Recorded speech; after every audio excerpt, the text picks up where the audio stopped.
Ya, sebagai seorang muslim yang memang antara satu dengan yang lainnya terikat. Ya kan? Oleh karena itu, ya kan? Disebutkan innamal mu'minuna ikhwatun fa aslihu baina akhawaikum wattaqullaha la'allakum turhamun. Ini di dalam surah Al-Hujurat ayat yang ke-10. Ini semua kita dah kenal nih ayat. Dan mungkin saya lebih fokus akan membicarakan kepada berkenaan tentang ikhwah, ya kan? Untuk refleksi kita. Ya kan, pertemanan, persaudaraan, kebersamaan, ya kan? Kenapa kita ini selalu mudah, ya kan, berpecah belah? Ya kan? Kenapa kita sulit untuk kita bersatu? Sulit untuk kita tuh mengadakan kebersamaan itu, ya, yang lama.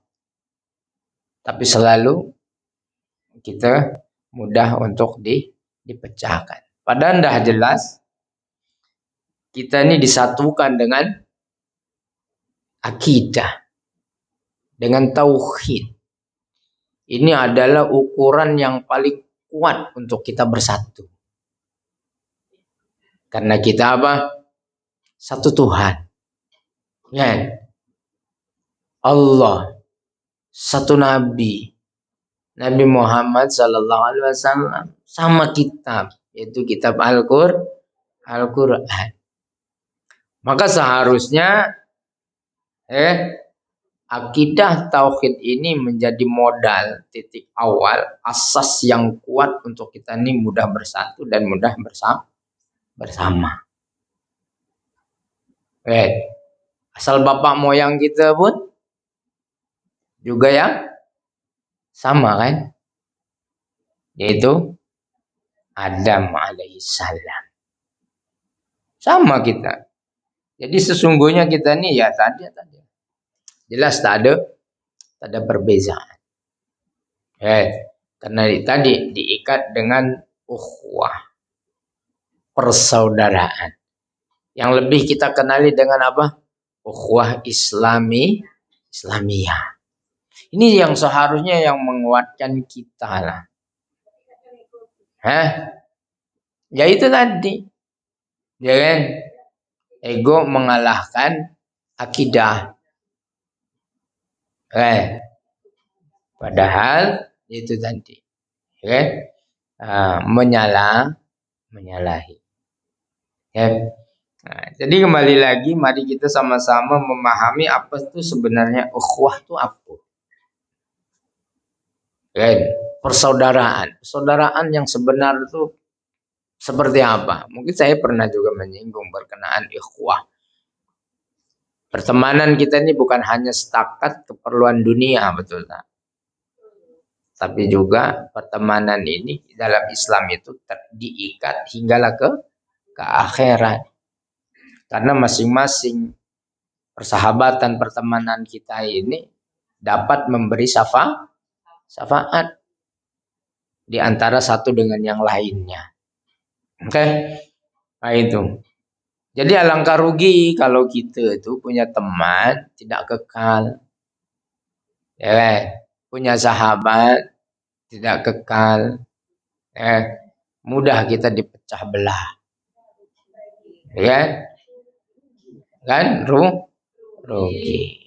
Karena apa? Semakin banyak teman, semakin banyak juga potensi. Rezeki. Iya, ada rezeki. Alah. Betul, itu salah satunya rezeki juga lah. Tapi bukan itu yang saya maksudkan. Akan tetapi semakin banyak teman akhwah, ya kan, yang kita jalani, semakin banyak potensi kita untuk mendapatkan syafaat di akhirat kelak nanti. Kalau temannya itu aja, satu itu aja, Dengan satu golongan aja kan bahaya juga. Iya kalau masuk surga semuanya. Kalau tidak kan siapa lagi yang akan menolong kita? Eh, belum tentu juga Pak Ustadz. Belum tentu juga. Malah saya perlukan juga syafaat daripada kalian. Ya itu tadi. Karena saling memerlukan. Oleh karenanya kita mesti berusaha untuk memperbanyak. Memperbanyak teman, saudara. Dan Ar-Raghib ya menyebutkan dalam mufradatul alfazil Quran bahwasanya ukhuwah itu berasal daripada kata akhun, ya. Akhun, saudara. Jadi mengandung arti apa? Bersyarikat lah. Bersyarikat itu apa? Berkongsian. Itu makanya ada akhun liab, saudara sebapa, akhun syaki, kan saudara kandung, akhun lium, kan semuanya itu. Karena bersyarikat, bersatu. Satu sama satu dengan apa? Sebapa, seibu. Nah, kalau sekandung ya seibu dengan sebapa. Kan itu. Ya, jadi bersyarikat dengan yang lain. Karena kelahiran dari dua belah pihak atau karena persusuan. Kata ini juga menjelaskan seluruh mukmin adalah bersaudara. Ya karena kita nih satu asal tadi. Itu daripada apa?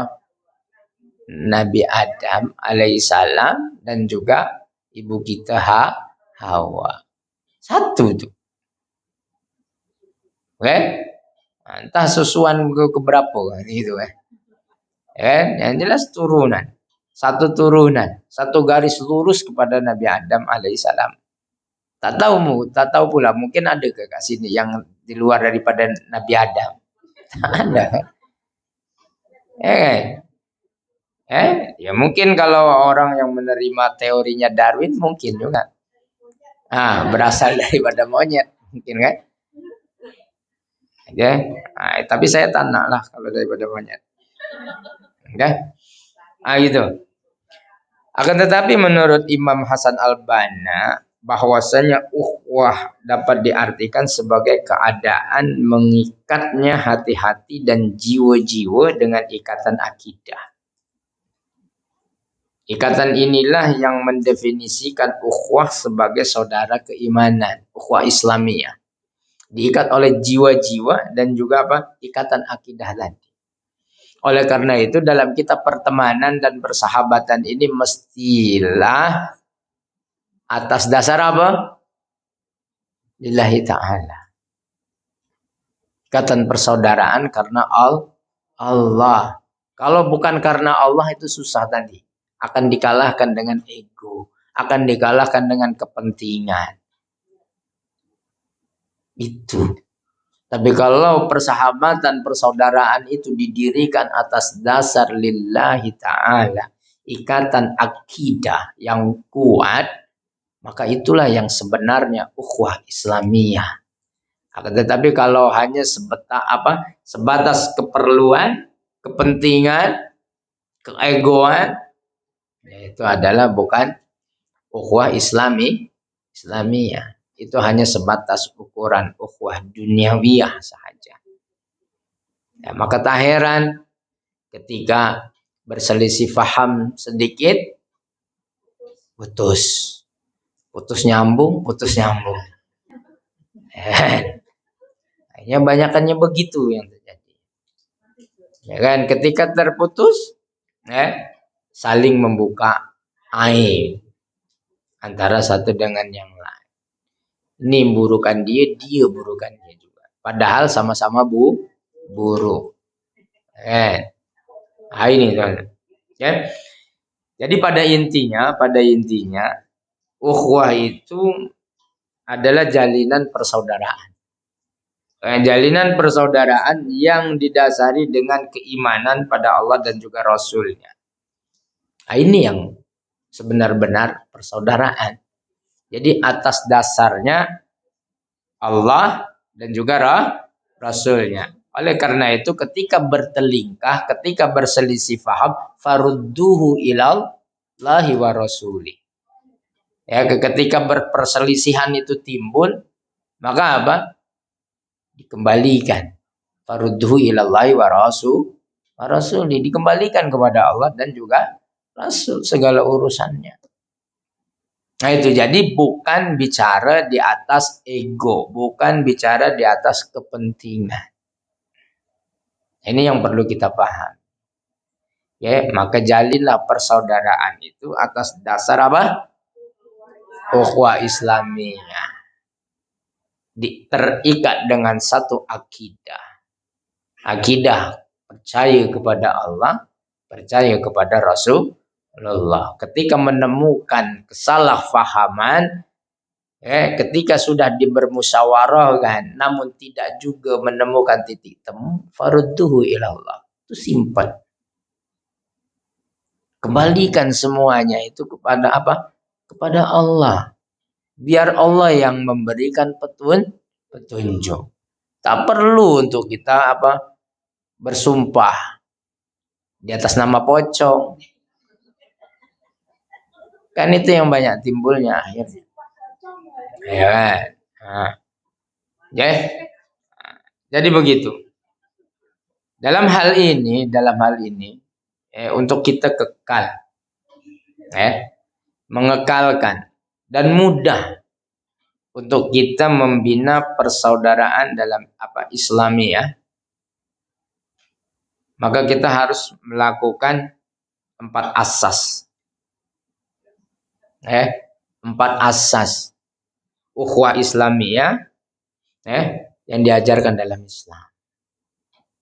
Yang pertama yang harus kita lakukan adalah apa? Ta'aruf. Ta'aruf itu apa? Ta'aruf saling mengenal. Mengenal ini bukan hanya saja mengetahui siapa nama kamu, bukan. Tapi yang persaudaraan yang kita jalin itu bukan hanya sekedar kenal begitu saja, akan tetapi apa? Kita kenal latar belakangnya, kita tahu budayanya, kita tahu adatnya, kita tahu kebiasaannya. Dan ini perintah Allah tuh. Dan ini perintah Allah Subhanahu wa taala, ya kan? Yaitu dalam firman-Nya, ya ayyuhan nasu inna khalaqnakum min dzakari wal unsa, ya kan? Wa ja'alnakum syu'uban wa qabaila lita'arafu. Ini perintah. Inna akramakum indallahi atqakum innallaha alimun khabir. Hai orang-orang yang beriman, sesungguhnya kalian itu dicipta daripada kalangan laki dan perempuan dan juga bersuku-suku, berbangsa-bangsa. Tujuannya apa? Untuk lita'arafu. Untuk saling mengenali. Mengenal bukan hanya setakat bangsanya saja, sukunya aja. Tapi juga mengenali latar belakangnya. Kalau kita nih pertemanan, yang namanya ukhuwah, kalau betul-betul ukhuwah, teman kita yang kat sebelahnya juga, kita tahu apa yang dia tak suka, apa yang dia suka. Sampai sebegitu pertemanan di dalam Islam. Ya.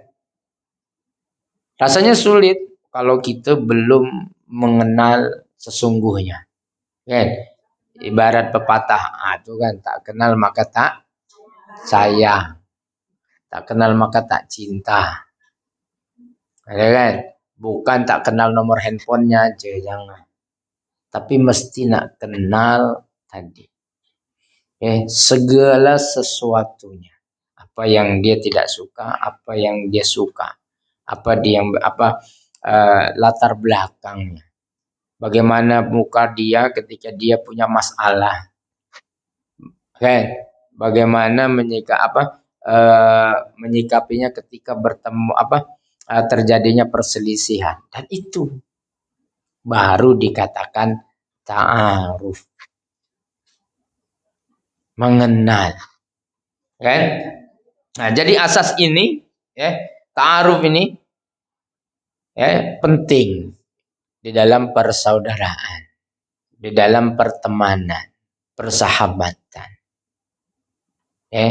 Bukan hanya tadi sekilas mengenal dia berasal dari mana, namanya siapa, bukan itu saja. Kan gitu.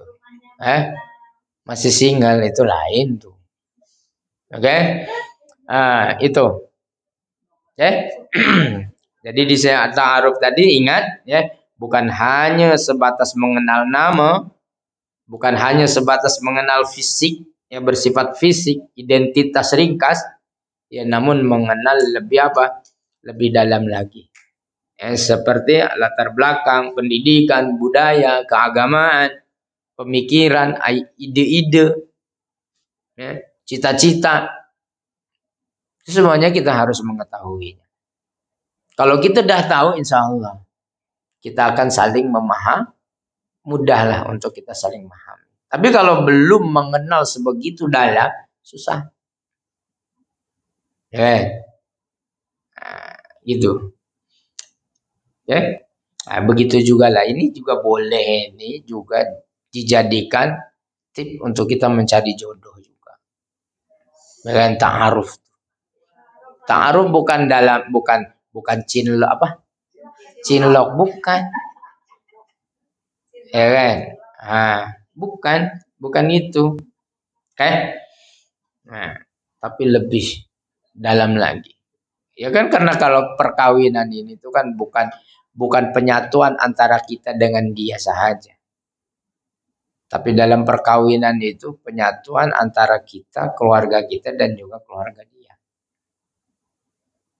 Itu namanya sebuah perkawinan. Oleh karena itu kita harus mengetahui semua tuh latar belakang keluarganya semua. Jadi jangan terkaget nanti. Selalunya yang kena begitu ya ketika cinta monyet lah kan. Ya begitu. Oke. Terus lagi asas yang keduanya, kenapa? Asas ya dah mulai dah. Oke, tadi dah diam-diam, jangan dah baik, kan dah bunyi. Oke, boleh ya. Oke, jadi asas yang pertama tadi apa? Ta'aruf. Itu memastikan. Mesti kita tadi ya, bukan hanya fisik.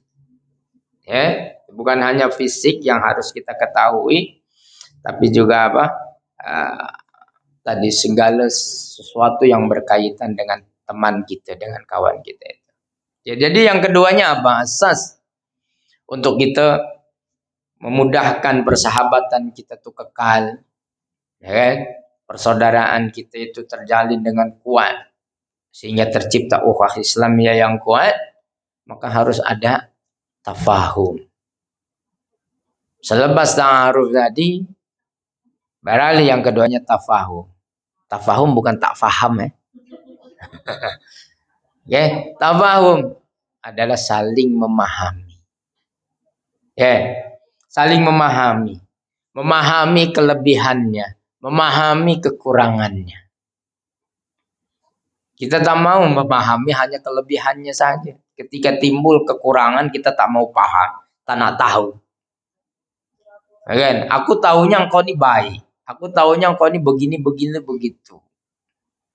Tapi ketika datang kekurangannya kita tak mau paham. Maka tadi untuk memahami itu, mengetahui itu semua itu pada tahap yang pertama tadi. Dalam tahap ta'aruf. Itu. Ini pun sama. Untuk kita jadikan tadi, mencari jodoh, cari pasangan, kita harus paham. Macam mana kita mengekalkan satu keluarga. Itu kalau kita tidak saling memahami antara satu dengan yang lain.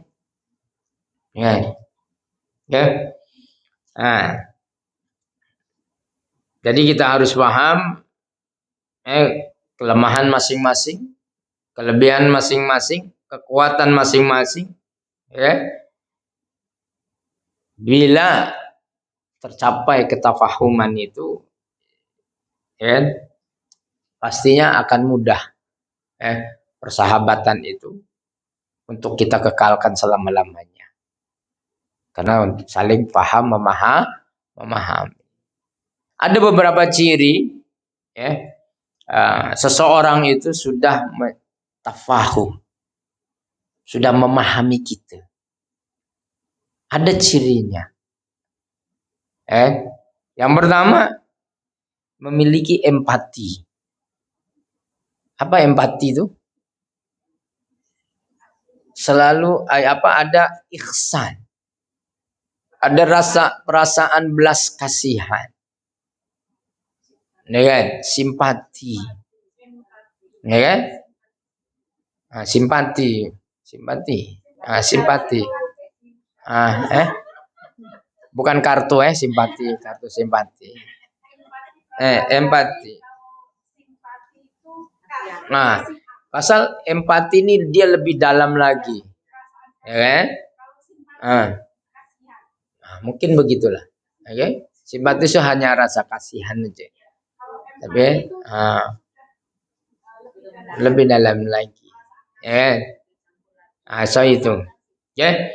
Jadi empati terhadap kondisi orang lain, baik yang dikenal maupun yang tidak dikenal. Jadi kalau orang tuh dia ada rasa empati, berarti dia dah memahami kita. Tapi kalau tak ada tuh dia belum paham lagi. Nah, itu salah satu cirinya. Dan yang keduanya apa cirinya? Pengertian. Dia kan selalu mengerti. Kalau kawan tuh tak perlu diminta. Tapi dia karena dah mengerti.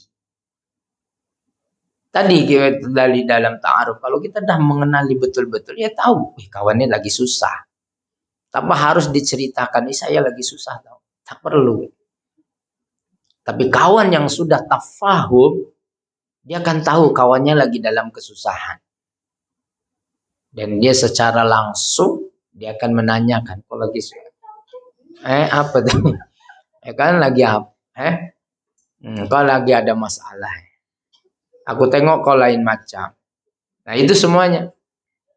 Akan ada rasa timbul pengertian dan juga menghargai sudut pandang orang lain.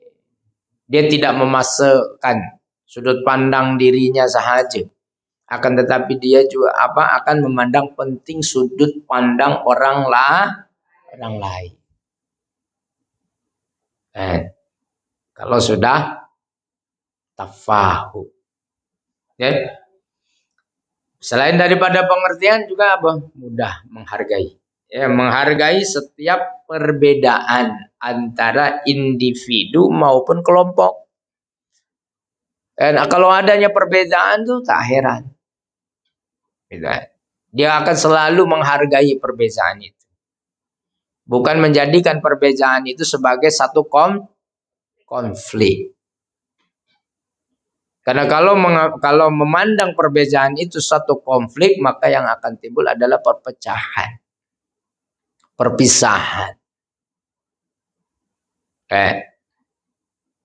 Jadi itu ciri orang yang sudah mempunyai tafahum, dia akan selalu menghargai perbedaan yang ada.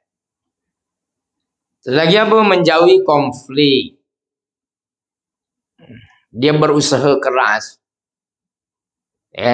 akan menjauhi konflik. Ber-IQ, adu argumentasi.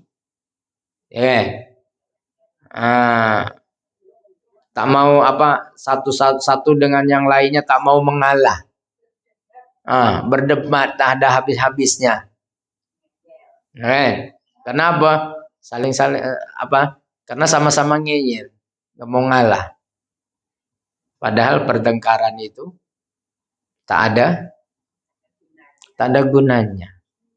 Pertengkaran itu tak ada yang menang, tak ada yang kalah. Yang menang jadi arang, yang kalah jadi abu, sama-sama terbakar. Sudah? Nah, sama-sama terbakar. Ya. Jadi kalau orang memahami, dia akan semaksimal mungkin menjauhi konflik, adu argumentasi, perselisihan, dan juga perpecahan antara satu dengan yang lainnya. Nah, itu. Terus lagi memiliki kasih sayang yang besar terhadap semua makhluk ciptaan Allah Subhanahu wa taala. Kita berasal daripada yang satu, Nabi Adam alaihissalam, bertuhankan Allah yang Maha Esa, yang bersifat kasih sayang. Maka ketika kita saling memahami, maka sifat rasa kasih sayang itu akan timbul. Akan selalu ada, akan selalu hadir. Di dalam persahabatan. Di dalam pertemanan. Dan yang terakhirnya ciri orang yang memahami ya apa? Suka membantu lah. Suka membantu. Tanpa perlu diminta, tahu kawannya kesusahan, otomatis dia akan membantunya semaksimal mungkin. Kalaupun dia tak mau membantunya, dia pasti apa? Mencarikan jalan keluar. Mungkin meminta pertolongan dengan orang lain supaya dapat membantu kawan kita tuh. Itu yang kedua. Itu ciri-ciri orang yang mempunyai tafahum. Yang sudah memahami terhadap diri kita. Dan yang ketiganya, asas yang penting dalam ukhuwah Islamiyah daripada ta'aruf, tafahum, yang ketiganya adalah ta'awun. Apa itu ta'awun? Ta'awun nih saling tolong menolong. Konsepnya ya boleh berupa yang kuat menolong yang lemah, yang kuat menolong yang lemah, atau yang dirasa mampu agar menolong memberikan pertolongan kepada yang kurang. Melalui asas ini kerjasama akan tercipta dengan baik dan saling menguntungkan sesuai kemampuannya masing-masing. Nah, begitulah juga alam rumah tangga.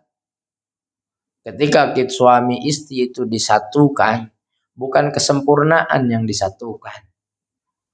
Akan tetapi kekurangan dan kesempurnaan disatukan, maka menjadi sempurna. Maka kalau kita hanya mengharap kelebihannya, kesempurnaannya saja nggak akan mungkin.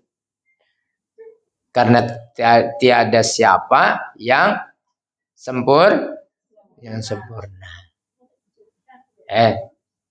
Maka harus tadi saling tolong menolong antara satu dengan yang lain. Kalau dia nggak ada kekurangan, ya kita tutup dengan kelebihan kita. Bukan dia mempunyai kekurangan, malah kita buka kekurangannya. Kita buka aibnya.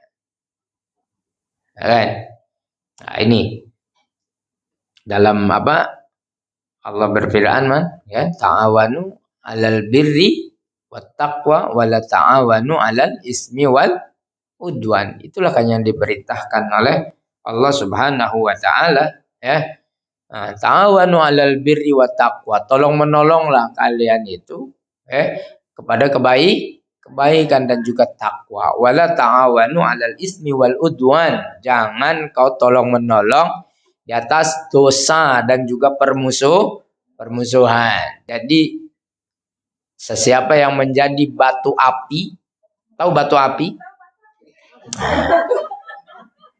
Tahu batu api? Provokator. Kan itu, orang lagi begaduh, lagi ini dia pula diobori, dia memanas-manasi, ya kan?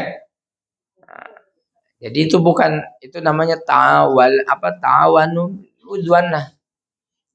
Dia memberikan pertolongan dalam apa permusuhan dan itu dilarang. Ya, disuruhnya sekali lagi, wattaqullah. Bertakwalah kepada Allah, innallaha syadidul iqab. Sesungguhnya siksa Allah itu amatlah pedih. Amat sangat ta'awun. Apa di sebalik hikmah ta'awun? Kenapa kita ini mesti tolong menolong? Untuk kita mengekalkan persaudaraan dan persahabatan. Ya kan? Ya dengan ta'awun itu akan lebih mempererat lagi tali persaudaraan. Karena apa? Saling memiliki antara satu dengan yang lain. Maka akan tercipta semakin kuat persahabatan itu. Kalau kita ini saling tolong menolong, saling membantu. Bukan saling mengalahkan, bukan saling menggulung, bukan saling menikam, bukan. Tapi yang dianjurkannya adalah saling menolong kepada kebaikan dan juga kepada takwa Allah, kepada Allah Subhanahu wa taala. Ya dengan saling tolong menolong juga apa? Ya kan? Ya satu dengan yang lainnya merasa diuntungkan. Tak ada satu yang lainnya merasa dirugikan. Kenapa? Yang satu merasa tertolong. Ya kan? Ketika dia kesusahan pun merasa tertolong, semuanya saling menolong. Dengan adanya tolong menolong itu tidak ada kawan kita merasa dirugikan. Semuanya merasa diuntungkan. Jadi persaudaraan, pertemanan itu bukan tadi di atas dasar saling menguntungkan. Bukan untuk saling mengalahkan. Enggak. Lagi ya sudah tentulah dengan ta'awun. Ya hikmahnya berat macam mana pun beban akan menjadi ringan. Nah, itu juga semakin mempererat dan memperkuat lagi persahabatan yang akan terjadi. Nah, itu jadi 3. Ta'aruf, tafahum, ta'awun. Inilah jadikan asas pegangan untuk kita menciptakan persahabatan, persaudaraan Islamiyah yang kekal. Yang terakhirnya adalah takaful. Takaful asas yang terakhir. Yaitu apa? Saling memberikan jaminan. Artinya sesama saudara se-Islam, seagama, yaitu harus memberikan rasa aman, terhindar daripada kekhawatiran serta kecemasan. Saling antara satu dengan yang lain yang menjamin keselamatannya, menjamin keamanannya. Nah, sehingga kawan kita tuh kekal, nggak lari daripada kita. Kalau kawan kita, saudara kita itu merasa nyaman dekat dengan kita. Lah kalau tak nyaman, karena kitanya tak memberi jaminan. Maka harus ada takaful. Nah, jadi mungkin ini sajalah. Jadi 4 asas. 4 asas ukhuwah Islamiyah yang harus kita terapkan. Dengan harapan persaudaraan, persahabatan, pertemanan kita itu akan kekal. Yang pertama, taat. Yang kedua, Tabahu. Yang ketiga, ta'awun. Yang keempatnya, takabur. Oke, boleh 4 sahaja. Ada apa-apa yang nak ditanyakan sebelum saya tutup? Nampaknya menunggu dari tadi mau tutup. Ada yang mau tanya?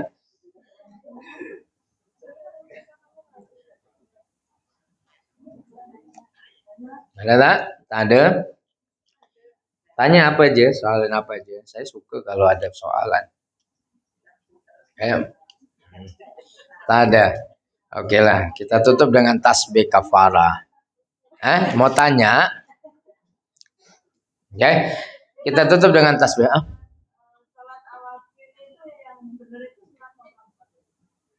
Salat awabin, tak ada batas rakaat. Awabin. Salat sunnah awabin itu selepas salat maghrib. Tak ada batas rakaat. Jadi mau 2 ke mau 4 ya.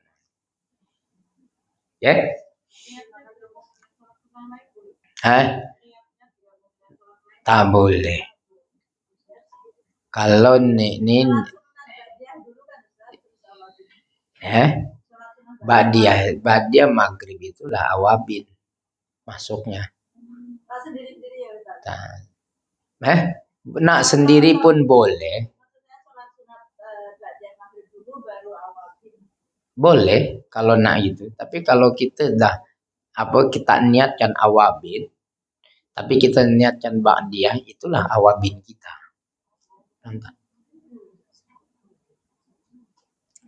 Yang tadi persamaan tadi ini sekali lagi yang namanya niat itu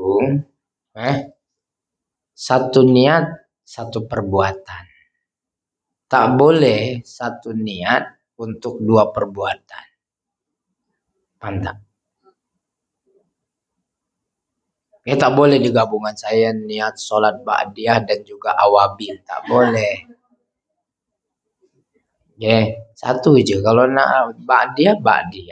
Nak awabin. Tapi setiap sholat lepas maghrib itu adalah sholat sunnah awabin. Paham tak? Sama juga dengan sholat tahiyatul masjid. Kalau nak sholat khususkan tahiyatul masjid pun boleh. Kalaupun tak nak pun boleh juga. Masuk masjid kita sholat sunnah wudhu. Niat kita sholat sunnah wudhu karena kita dah wudhu Masuk dewan sholat niat wudhu sholat sunnatul wudhu ini. Maka sholat sunnah wudhu itulah sholat tahiyatul masjid kita. Paham tak? Kan bingung masih? Paham kata paham nih? Paham jadi begitu. Jadi kan sholat tahiyatul masjid itu sholat yang dilakukan ketika kita masuk masjid. Ya sholat apa saja. Ketika masuk masjid adalah sholat tahiyatul masjid. Cuma kita saja ya karena kita mazhab Syafi'i karena ada pengkhususan tuh sholat tahiyatul masjid. Boleh aja tak salah. Sama juga tadi setiap sholat selepas maghrib itu adalah sholat sunnah awabin. Jadi kalau kita ba'diyah pun ya awabin. Paham tak? Misal saya nak buat dua-duanya. Saya niat ba'diyah, saya niat awabin juga. Boleh kan kata saya dari tadi boleh. Tak dilarang nak sholat nak niat satu-satu boleh. Tapi jangan diniatkan dalam satu niat 2 itu yang tak boleh.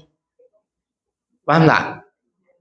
Usolli sunnatal ba'diyah maghrib wa tawabin. Wa awabin tak boleh. Karena niat itu untuk satu perbuatan. Tak boleh satu niat dengan 2 perbuatan. Tak boleh.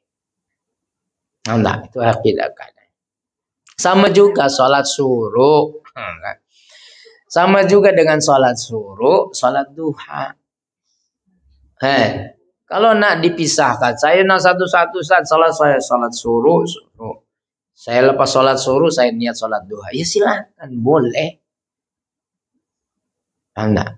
Tapi kalau saya niatnya suruh, tapi saya tak duha. Ya udah, suruh kamu itu adalah duha kamu.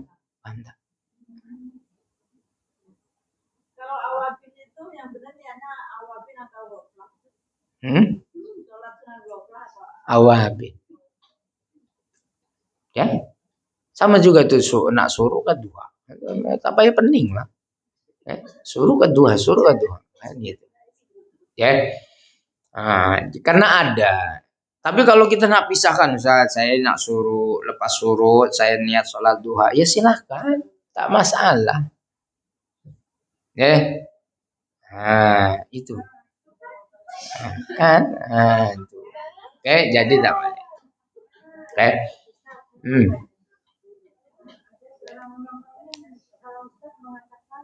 Setelah sholat maghrib itu sebaiknya jangan baca Quran, katanya sholat sunat taubat, sunat hajat. Setelah sholat maghrib, saya tak tahu alat dasarnya apa. Dia bilang begitu. Tapi yang ada yang disebutkan selepas sholat yang didirikan selepas sholat maghrib adalah awabi.